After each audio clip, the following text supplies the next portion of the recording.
At Veterans Stadium, located in the South Philadelphia Sports Complex, the cradle of Philadelphia champions, the Temple Owls play a brand of football that upholds this fine reputation. This first-class playing environment is complemented by top-notch practice and training facilities that equal any in the nation. These facilities include a practice field that is the world's largest permanently installed artificial surface. When first seen, you find yourself saying, "That's incredible." For the Cherry and White, 1980 would be another season of major college football. Guided by athletic director Ernie Casale and head coach Wayne Hardin, Temple's football program reached full maturity in 1979 when the Owls defeated California in the Garden State Bowl and were ranked 17th in the nation.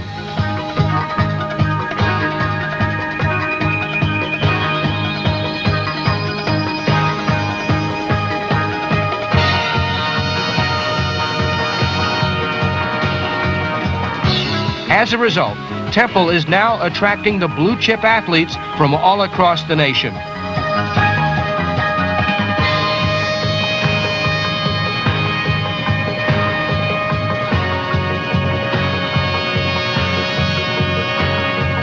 Enthusiasm and excitement are generated by this brand of football that features innovative offense and hard-hitting defense. Hawaii versus Temple is one game you don't mind playing at the other team's field. The Owls made this 5,000-mile trip in 1979 and enjoyed all the surroundings of the Aloha State. Educational trips and a schedule that includes the nation's top teams are features of Temple's football program. Road trips in recent years have also found the Owls playing in Japan on 2 separate occasions. And in 1981, Temple is the only team in the nation that will be playing the number 1, number 2, and number 8 ranked teams, Georgia, Pitt, and Penn State. The hallmark of a Wayne Hardin coach team is a balanced offense, and the Owls would need all the points they could generate against the 1980 schedule that included the likes of Penn State, Pittsburgh, Syracuse, and West Virginia.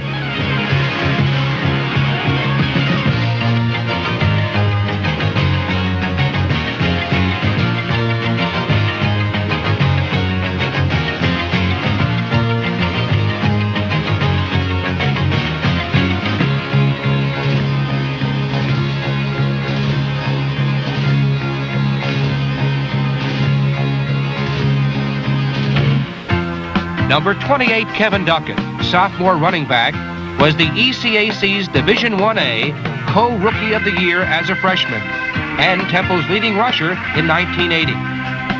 A good receiver, Duckett is a double threat most teams found very difficult to defend against.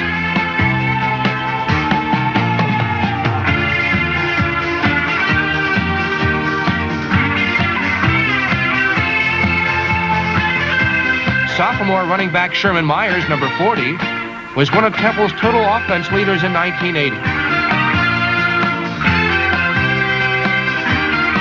Quick to the outside, Myers also is an excellent receiver coming out of the backfield. With speed and moves, he is always a threat to break a play for extra yardage.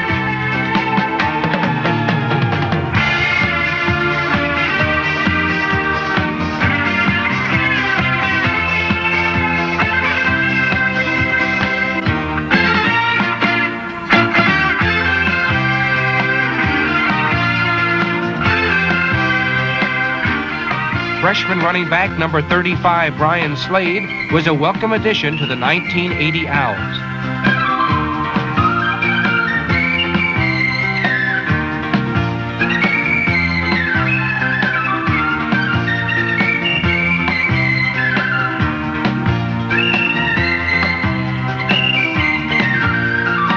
His main attributes are speed and strength, as defenders are often left sprawling in his wake. Good hands and powerful legs make him an awesome offensive weapon.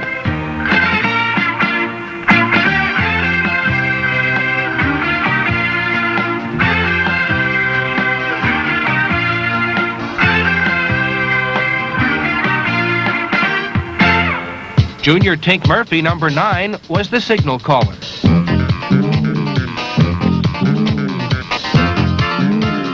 An all-around athlete, Murphy comes equipped with great speed and a good arm.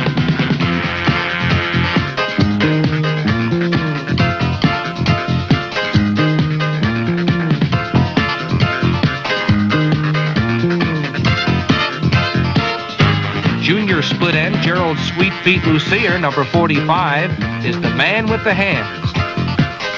In 1980, he led the team in receptions for the second straight year, averaging 21 yards per catch, and led the team in TD receptions. As a sophomore, he led the nation with 13 touchdown receptions. Lucier also sees action returning kickoffs and punts. Senior tight end number 88, Drew Westnack, was the Owls' second leading receiver in 1980. A dependable receiver, his number was often called during key situations. Number 41, Tony Gambone, sophomore flanker and punter, showed good hands and a good leg. His quick kick is an added dimension to the Temple game plan.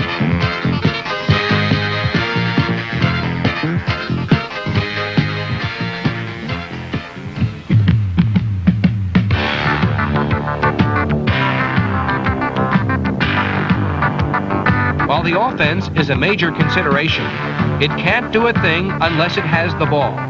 A rock'em sock'em style of defense is the way that Temple plays the game.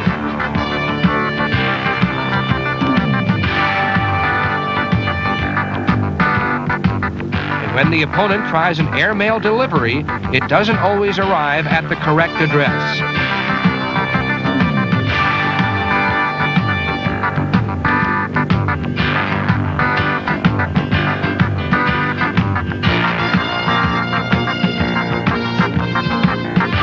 Temple's leading interceptor in 1980 was number 16, senior Mark McCants. He averaged 25 yards per return on his 6 timely interceptions. Consider for a moment this play, the defensive lineman's ultimate dream.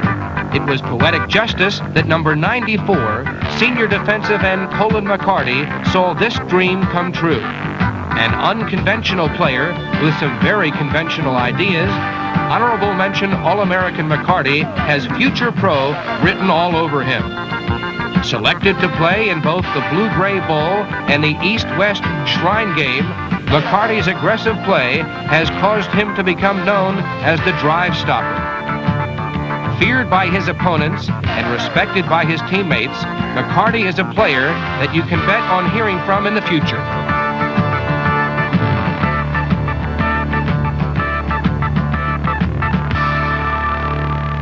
Equally impressive was the play of number 87, sophomore defensive tackle Guy Peters. Possessed with great speed and agility, Peters was often found breaking up plays before they could get started.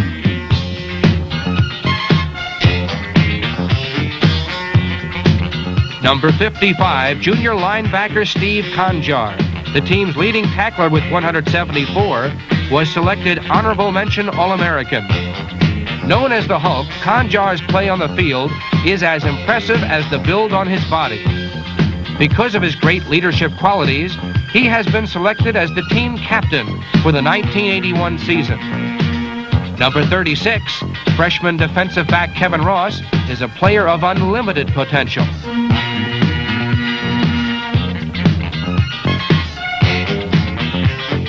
His quick-witted play drew much attention as time and time again he made key tackles, interceptions, and fumble recoveries.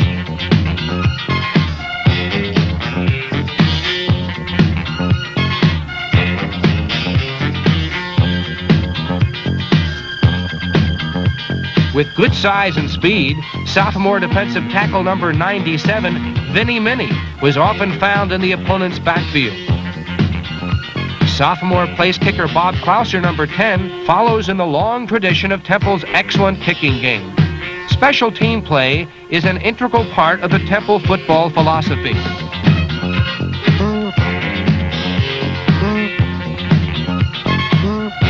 With special pride, as much emphasis is placed on this part of the game as there is on the offense and the defense.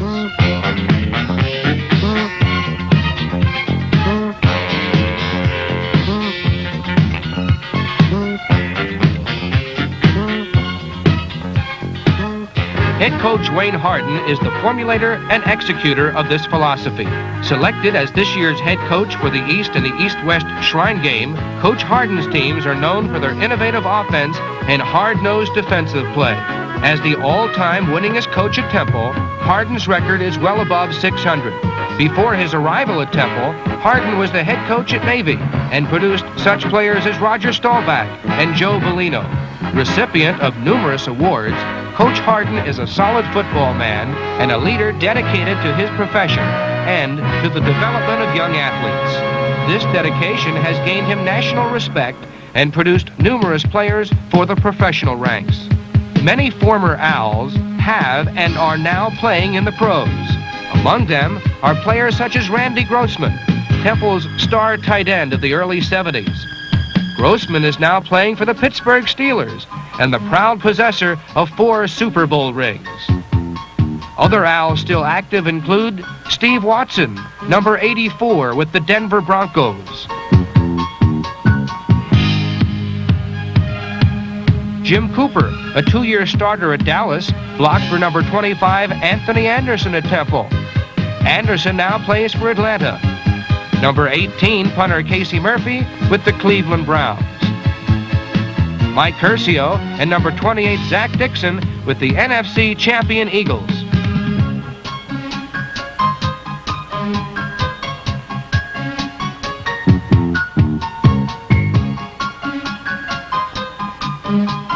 Owl alumni in the Canadian League include Pat Staub, Rich McCoy, Mark Bright, and Brian Brumell, number 12. Temple's former All-American defensive tackle Joe Klecko is now patrolling enemy backfields for the New York Jets, while Bruce Gordon plays with the Giants. And Nick Mickemeyer, holder of several Temple kicking records, is still putting them through the uprights for the Buffalo Bills. In an early season matchup, the Owls hosted highly touted Boston University as the undefeated Terriers came into town 3-0.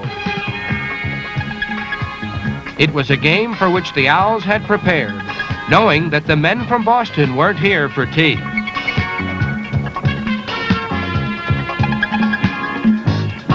As the introductions were made, the atmosphere reached a fevered pitch. Now it was time for that polite encounter known as football. As the game progressed, the defense and offense played to their full potential.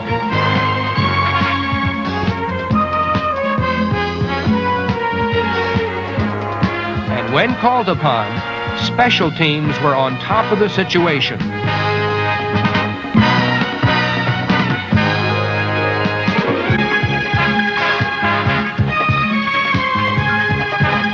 Power back Bob Stark put the game away with 2 third-quarter touchdowns as Temple took the lead 34-6. Sweet Feet Lucier put in a good night's work, taking in 4 passes and 60 yards. Freshman running back Harold Harmon opened the final quarter with this 12-yard blaster.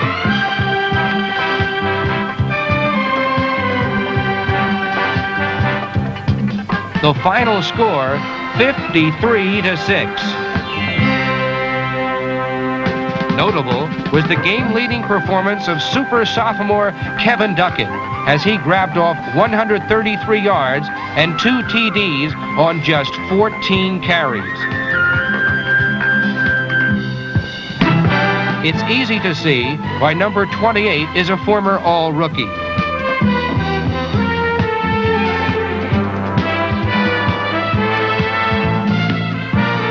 All the hard work, sweat, and dedication to the sport of football paid off this night as the Cherry and White rolled on to another victory. The Temple University Owls are major college football in a big-time sports city. Football at Temple is the game to see and the place to be seen.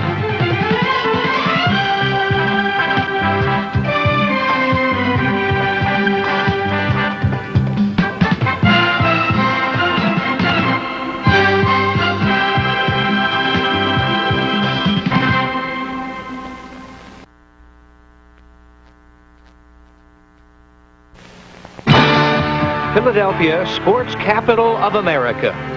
home of the Phillies, Eagles, 76ers, Flyers, and the Big Five. Home of the Vet, where the action is, where the Temple Owls proudly challenge the best in college football. In the end, after the hitting had stopped and another tough Temple team had left its mark in the record books, Captain Steve Conjar summed up the season best at the annual football banquet. I could probably be up here for about 3 days saying thanks to everybody. I just, it's my 4 years here at Temple University has just been the greatest 4 years of my life. And like I said 100 times before, if I had a chance to do it all over again, let Notre Dame, Michigan, Penn State, anybody offer me a scholarship, I'd come to Temple. And it was this kind of school spirit that set the stage for the entire 1981 season. A season that saw the Owls facing 3 of the nation's top powers, and each one was ranked #1 nationally at some point during the year. There was Penn State, the Fiesta Bowl champion, finishing just behind Clemson for top honors. And Georgia, with its many weapons, stopped Temple back on the final day in October. And let's not forget West Virginia, a team that stopped Florida in the Peach Bowl, but just barely got by Temple in early November. Then there were Rutgers, Delaware, and Syracuse, 3 teams that can beat you on any given day. Yes, Temple had it rough in 1981, but the teams they faced thought the same thing about these hard-hitting, scrappy Owls. For head coach Wayne Hardin, it was a very satisfying season. We probably had the toughest schedule in the United States last year. And we played 3 teams that ranked #1, and we played some other folks that weren't bad. I think our overall opponents won at close to 80%. And it's a tough thing to go into, but I kind of remember back when we first started, I didn't even know whether we were going to be able to show up against William & Mary after the year before, but that got off to a pretty good start that night. And then the next game against Syracuse, well, we just, we played better than I think we did all year at that game, don't you? Yeah, I think the hitting and everything came back this year as opposed to last year. And, I mean, as far as I'm concerned, we had a super season. And, I don't think we never gave up in any given situation, in any game at all. And we did have the tough opponents. I mean, Georgia was just super, and Penn State and Pitt, and you can't ask for a tougher schedule than that. And I just, I think we took the hitting basically to everybody we played, and I was pleased as far as the team's progress and everything. Yeah, the biggest thing is we'd had 6 more points at Delaware, and really 7 there to win the ball game, and 6 at West Virginia. We wind up 7-3 and probably in a bowl game, and that's about as close as you come and not make it there. That's right. But I really thought this team, from your expert leadership as team captain, and I mean that sincerely, I thought was a great team to be with all year because it had the right attitude, and the slogans that we had that kind of picked up that we are one. Not that we're #1, but we're all together in this thing, and we're one unit working together, I thought carried through super this year. And then the saying that I'm an owl and I'm proud, I enjoyed hearing that all year. Yeah. Coach Hardin recognized the potential of this young Owl team long before the X's and O's were drawn on the blackboard. This squad arrived on campus with tremendous attitude, enthusiasm, and spirit. It was a team driven and possessed by a slogan, "We are one." Temple's leader was Captain Steve Conjar, a dedicated senior linebacker who made All-East and honorable mention All-America. At 5'11" and 235 pounds, he stays in shape throughout the year. Let's catch up with Steve as he goes to work. Steve told us about the origin of the team slogan, "We are one."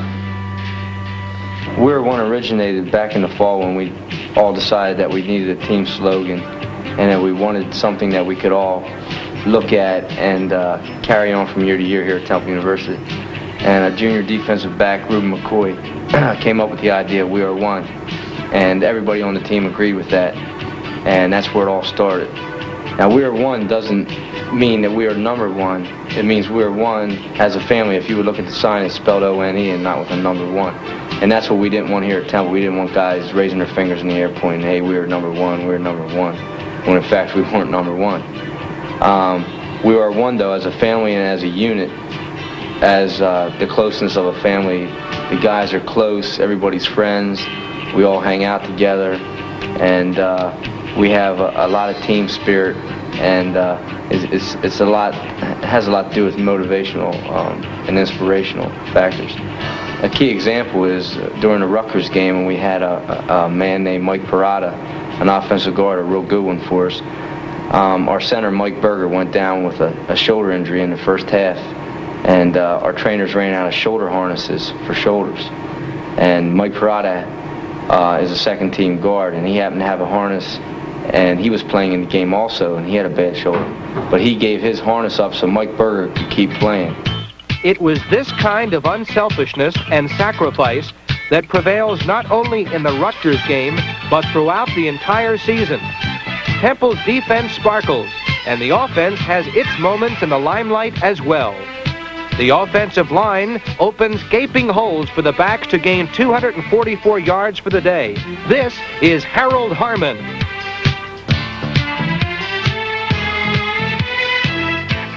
It's Harold Harmon again. He's only a sophomore. Harmon from Frankfort, Delaware, scores for Temple. He goes on to record 97 yards for the game.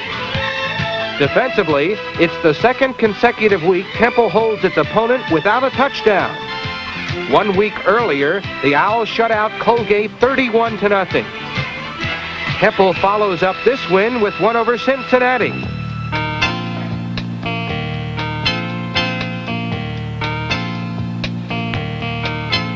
Playing against the best talent in the country is a thrill and a challenge to any good football program.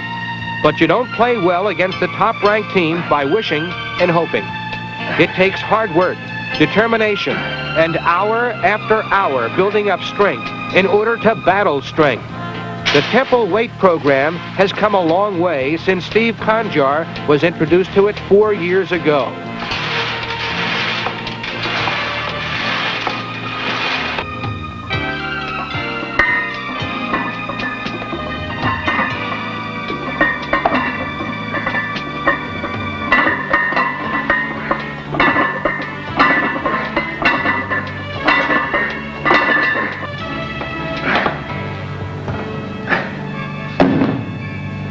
I spent a lot of time here along with the rest of my teammates, and I feel that when I came in here as a freshman that the weight program wasn't that advanced. I mean, there was only a few guys doing over 300 pounds in the bench, and I think when everything really got started is when I came in the middle of my freshman year in the spring, and guys were really into it. The coach, our weight and strength coach, Larry Kaharick, at the time, he had ordered a lot of equipment, and we got a lot of stuff in, and it's just that everybody was into it. I mean, there was not one guy that was outside. Everybody was in here lifting and pumping, getting ready for the season. And I feel that's a big part of why Temple football has come this far, is because of the weight training and the dedication that the players have. Since I've been here for 4 years now, the advancement of all the players has been phenomenal. Like, we have about 12 to 13 guys that bench press over 400. We got one that benches 500. We have about half the team to 3/4 that bench 300. And it's just super. And we have a wide receiver in Gerald Lassire. He's a big pro prospect, and he's 180-some pounds, and he benches 400 pounds, which is amazing for a guy that's his size to do that.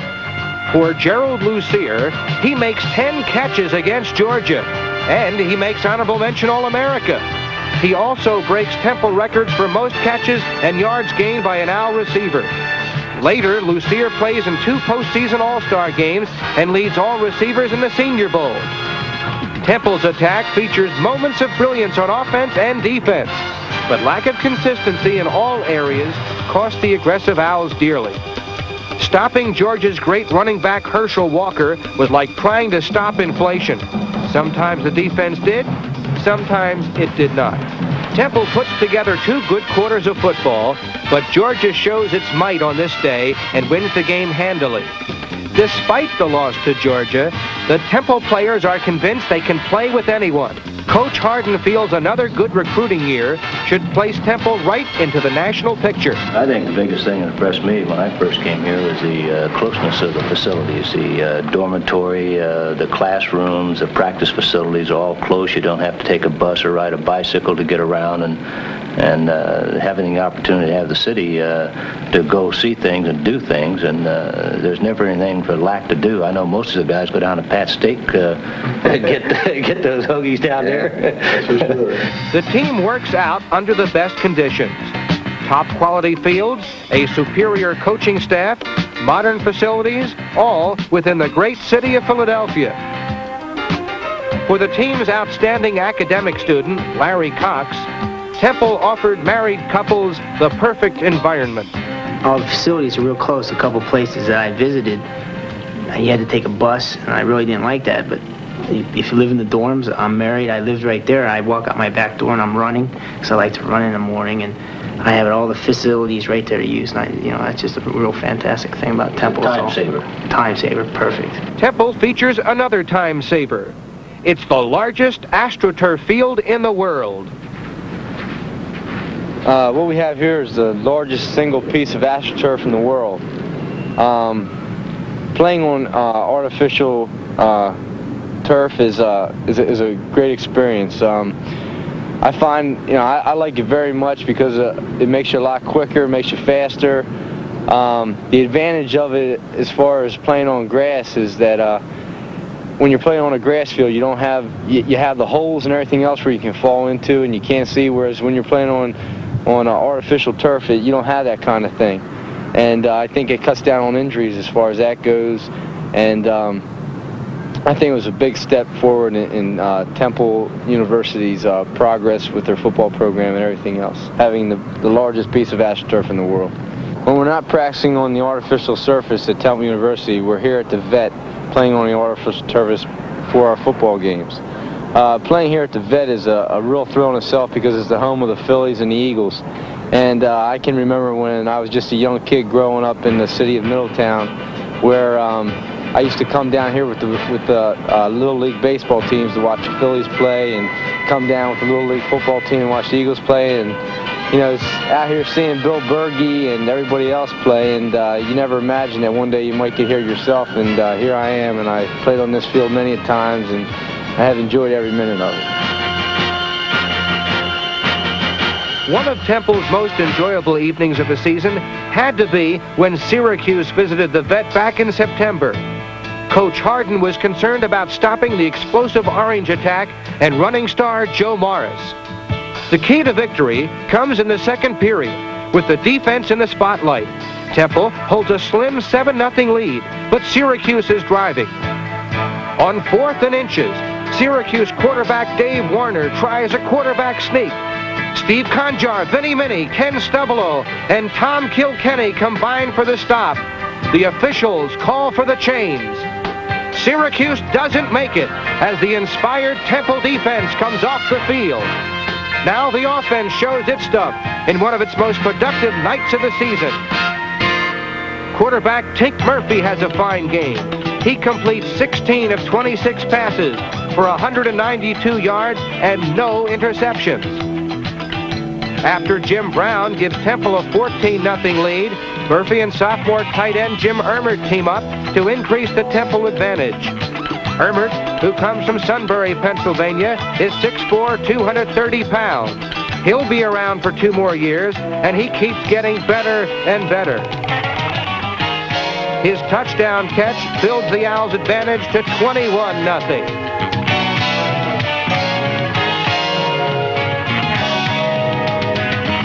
For Temple's brilliant running back, number 25, Jim Brown, he scores twice in the first half and is honored as an All-East performer for the 2nd consecutive week. Brown goes on to record 883 yards for the season. Overall, he averages nearly 100 yards rushing per game.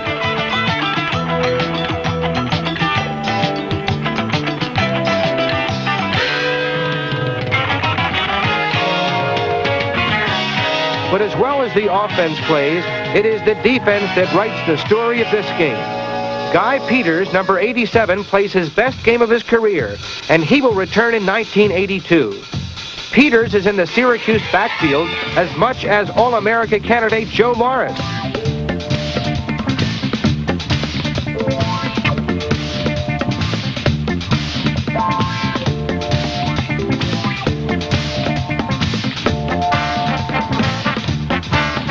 The defense is rock solid as Kevin Ross, a sophomore defensive back from Paulsboro, New Jersey, makes his contribution. Kevin is a fine athlete and striving to improve all the time. He knows what it takes to be a winner, and with 2 more years to go, look for this heavy hitter to gain national recognition in the future. Ross believes consistency is the mark of an outstanding team. The Syracuse game was a few things that happened in the game, like goal line stands, and then the offense took it down about 99 yards or so. So things were clicking that game. Our schedule was pretty rugged. We played 3 number 1 teams. I felt like one of our better games this year was the Syracuse game, where everybody came together. Against Penn State, it was another test for the defense. This time, it had to stop the great Kurt Warner. Temple captain Steve Conjar leads the defense with 12 tackles, including 10 initial hits. In the secondary, Sam Schaefer has another outstanding game with 2 interceptions. Schaefer will eventually lead the nation in this department and make the All-East team. For Temple, however, it's just a case of too much youth against too much experience. Penn State prevails, but the Nittany Lions know the Scrappy Owls are on the rise.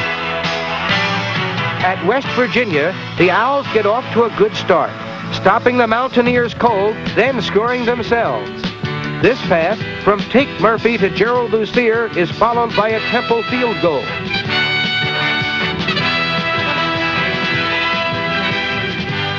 For freshman sensation Anthony Young, it's a thrill to play well against the Peach Bowl champions, but success in big-time football doesn't come overnight. The way they worked me into my starting spot, they gave me like 3 games to work in, to get the pressure, to get the feeling of being in college level, right? And like the 4th game, they gave me my shot. When I first started, I used to hope that they would throw my way, because I was so nervous. I hoped they wouldn't throw my way. As the season got on, I got like 4 interceptions. I'd hope every play they would throw my way. It's a big experience for me. They gave me time to improve, Weekly, you get more mature as the games go on. Well, I'd tell you another thing I liked about this squad. It seems that there was a great attitude towards lack of jealousy. That guys who are playing 2nd and 3rd team seem to accept that. I'm working hard, I'll get my chance one of these days, and I'm going to play. And, hey, that guy ahead of me is pretty good, and I respect him. And I thought that was a thing that helped us this year. Yeah, I think everybody got a fair shake. I feel everybody got a lot of playing ability, and we got a lot of young guys in there, the freshmen and sophomores that never played, but they got the big-time exposure this year. They got to play against the Georgias and the Pitts, and that's going to carry over and help us out for next year, too. If we can continue to improve as we have, I think we'll form some stability at Temple that'll make everybody really stand up and say, I'm an Owl and I'm proud. And what better place to stand up and say, I'm an Owl and I'm proud, than at the annual football banquet. Sam Schaefer had the most interception in a season with 9, which is a Temple record. He led the country in interception for 1981. Sam Schaefer. I'd like to thank the defensive line for this award, because it's you guys that got it for me. Thank you. Steve Conjar captures 3 awards and pays a tribute to his parents. Most valuable linebacker, Steve Conjar. I would also like to give a very, very, very special thanks to my parents, Mr. and Mrs. George Conjar, who are out in the audience. They've been behind me ever since I was 7 years old playing. They've never missed a game ever, except for 1 game since I've been in Temple, which was Japan. But they celebrated their anniversary in Hawaii. They came to every game, and without their support and them behind me, I won't be here where I am. Thank you. The Arthur and Cook Most Courageous Award, Vinnie Minnie. For 1982 captain Vinnie Minnie, 1981 was a year of playing hurt. I consider it an honor to receive this award. Let's pray to God next year I'm not up here receiving this award. Thank you.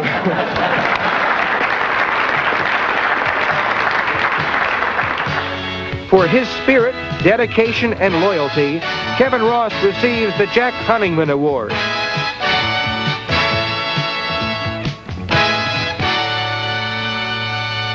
Last year when I came up here, I said that we were going to get a lot of people back. Next year, it's time to go. Thank you. Next year, it's time to go. Head coach Wayne Hardin can't wait to get started. It promises to be a season of excitement and success, a season of challenge and reward, a season of determination and hard work, another season of togetherness and sacrifice. Above all, 1982 will find the Temple Owls returning with courage and pride as they again chant, "We are one."